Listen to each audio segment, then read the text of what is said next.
ਪਾਕਿਸਤਾਨ 'ਚ ਪੰਜਾਬੀ ਕੌਮਪ੍ਰਸਤਾਂ ਦੇ ਸਭ ਤੋਂ ਵੱਡੇ ਨੈਟਵਰਕ ਪੰਜਾਬੀ ਨੈਸ਼ਨਲਿਸਟ ਫੋਰਮ ਵੱਲੋਂ ਜੀ ਆਇਆਂ ਨੂੰ। ਕੀ ਪੰਜਾਬੀ ਕੌਮ ਨੂੰ ਬਲੈਕਮੇਲ ਕਰਨ ਵਾਲਿਆਂ ਤੋਂ ਆਮ ਪੰਜਾਬੀ ਹੁਣ ਇੰਤਹਾਈ ਬੇਜ਼ਾਰ ਹੋ ਚੁੱਕਿਆ ਹੈ।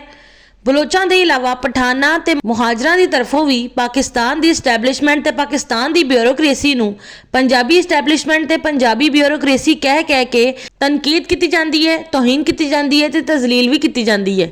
ਲੇਕਿਨ ਪਠਾਨਾਂ, ਬਲੋਚਾਂ, ਮੁਹਾਜਰਾਂ ਦੇ ਕੌਮ ਪ੍ਰਸਤੀ ਦੇ ਨਾਂ ਤੋਂ, ਮੁਫਾਦ ਪ੍ਰਸਤੀ ਤੇ ਜ਼ਹਿਨੀ ਦਹਿਸ਼ਤਗਰਦੀ ਵਾਲੇ ਫਲਸਫੇ ਤੋਂ ਪੰਜਾਬੀ ਕੌਮ ਨੂੰ ਬਲੈਕਮੇਲ ਕਰਨ ਤੋਂ ਆਮ ਪੰਜਾਬੀ ਹੁਣ ਇੰਤਹਾਈ ਬੇਜ਼ਾਰ ਹੋ ਚੁੱਕਿਆ ਹੈ ਤੇ ਇਸ ਦੇ ਤਦਰਾਕ ਤੇ ਗੌਰੋ ਫਿਕਰ ਕਰ ਰਿਹਾ ਹੈ ਕਿ ਪਾਕਿਸਤਾਨ ਦੀ ਸਟੈਬਲਿਸ਼ਮੈਂਟ ਤੇ ਬਿਊਰੋਕ੍ਰੇਸੀ 'ਚ ਮੌਜੂਦ ਪੰਜਾਬੀ ਹੁਣ ਪਠਾਨਾਂ, ਬਲੋਚਾਂ, ਮੁਹਾਜਰਾਂ ਦੇ ਕੌਮ ਪ੍ਰਸਤੀ ਦੇ ਨਾਂ ਤੇ ਮੁਫਾਦ ਪ੍ਰਸਤੀ ਤੇ ਜ਼ਹਿਨੀ ਦਹਿਸ਼ਤਗਰਦੀ ਵਾਲੇ ਫਲਸਫਿਆਂ ਤੋਂ ਪੰਜਾਬੀ ਕੌਮ ਨੂੰ ਬਲੈਕਮੇਲ ਕਰਨ ਤੋਂ ਹੁਣ ਬੇਜ਼ਾਰ ਨਹੀਂ ਹੋਇਆ। ਅਗਰ ਬੇਜ਼ਾਰ ਹੋ ਚੁੱਕਿਆ ਹੈ ਤੇ ਕੀ ਆਮ ਪੰਜਾਬੀ ਦੀ ਤਰ੍ਹਾਂ ਪਾਕਿਸਤਾਨ ਦੀ ਸਟੈਬਲਿਸ਼ਮੈਂਟ ਤੇ ਬਿਊਰੋਕ੍ਰੇਸੀ 'ਚ ਮੌਜੂਦ ਪੰਜਾਬੀ ਵੀ ਇਸ ਦੇ ਤਦਰਾਕ ਤੇ ਗੌਰ ਫਿਕਰ ਕਰ ਰਹੇ ਨੇ? ਕੀ ਆਮ ਪੰਜਾਬੀ ਦੀ ਸਿਆਸੀ ਮੁਹਾਜ਼ਰਾਈ ਨੂੰ ਮੁਸਤਕਬਲ 'ਚ ਆਮ ਪਠਾਨ ਤੇ ਮੁਹਾਜਰ ਬਰਦਾਸ਼ਤ ਕਰ ਪਾਣਗੇ?